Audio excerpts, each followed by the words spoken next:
Isolated footing. इस footing का selection वहाँ किया जाता है जहाँ पर सॉइल की बेरिंग कैपेसिटी 150 न्यूटन पर mm स्क्वायर से कम हो, वहाँ पर हम इस फुटिंग का जो मेन फंक्शन होता है, इस फुटिंग की जो डिज़ाइन होती है, इसमें एक प्लेट होती है जो बेस में इसको कास्ट किया जाता है।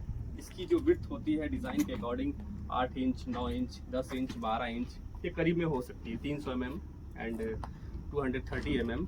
तो इतने के करीब में इसकी ये प्लेट होती है, इसकी ये विड्थ होती है।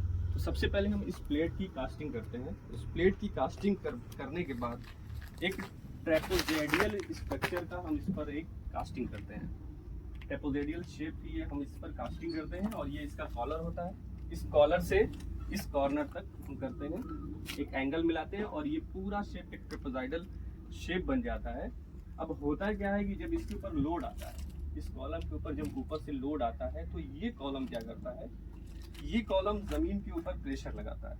तो जमीन जब ये अंदर कॉलम के ऊपर प्रेशर होगा तो जब कॉलम जमीन के अंदर जाना चाहेगा तो ये जो बेस वाली प्लेट होती है जो इस पूरे लोड को स्प्रेड करती है जमीन पर, सॉइल पर पूरे तरीके से स्प्रेड करती है, तो ये नीचे की जो प्लेट होती है ये वापस ऐसे ऊपर की तरफ उठने लगती है। जब ये ऊपर की तरफ उठने लगती है तो इसके बॉटम में होता है टेंसाइल और इसके टॉप में आता है कंप्रेशन।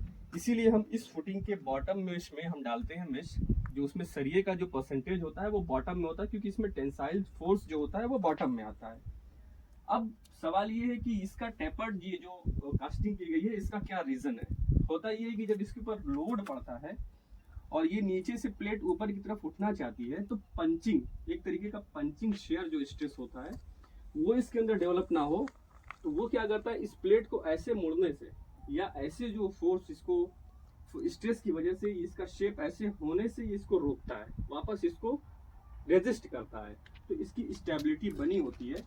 इसलिए हम इस कॉलम का इस्तेमाल करते हैं और सॉइल की बेयरिंग कैपेसिटी कम होती है तो इस्तेमाल करते हैं।